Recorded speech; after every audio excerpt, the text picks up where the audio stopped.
Okay, it's time to talk about those scenes in Licorice Pizza. A lot of other Asian American creators on this app have thoughtfully and eloquently responded to these scenes, but I've yet to see the perspective of a Japanese-speaking Japanese American. And I hate that I have to do this, but this is my passport. I am indeed both of those things. Okay, moving on. Just to briefly summarize these scenes, one of them contains a white American man speaking to his Japanese wife in his approximation of English with a Japanese accent after being asked to translate for her. And in the subsequent scene, the same man with a new wife who is also Japanese admits that he can't speak Japanese at all. In both scenes, both Japanese wives speak in Japanese to the husband. And the Japanese being spoken in both scenes is not subtitled, so the vast majority of English-speaking audiences do not understand what is being said. It is normal native Japanese, and the women are responding as though they understand everything that's going on in both scenes. In fact, both women seem bewildered by the antics that are happening around them. Now, if anyone is committing anti-Asian racism in these scenes, it's the husband, who is dumb enough to think that speaking in an accent is understandable to his wives. And I think the filmmaker understands this. Is the mere representation of anti-Asian racism also anti-Asian racism? Not necessarily.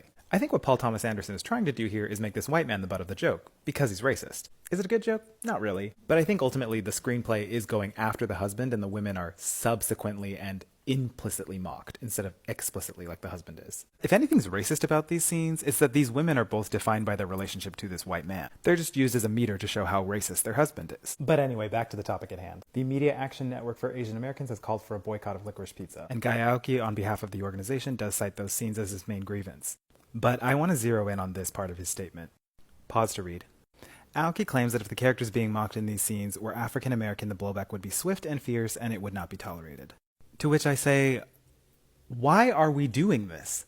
White characters using AAVE as a device to show how dubious they are is a device that's been used as recently as this year, in Zola. I mean, don't we also consider this scene from 1980's Airplane a classic, where these characters had to translate jive? White characters approximating blackness is minstrelsy, or at least it's born out of minstrelsy, and minstrelsy is the only uniquely American art form. This episode is a good resource for that. And I'm not necessarily saying those examples aren't racist, or that Licorice Pizza isn't, but to make the claim that anti-Asian racism is tolerated more than anti-black racism is just not true. And if you think it is, I'm going to need some empirical data. Asian American activism in general is just not going to get anywhere if we continue to use anti-black racism as the metric. Because those are two separate things. And making the relationship between the two transactional and 100% relative is just going to stir animosity in both groups and not actually focus the attention where it needs to go. And let's not even Actually, you know what? No. I don't begrudge anyone who's offended by this movie or anyone who wants to boycott it, but let's start advocating for Asian Americans without the anti-blackness. Let's start there.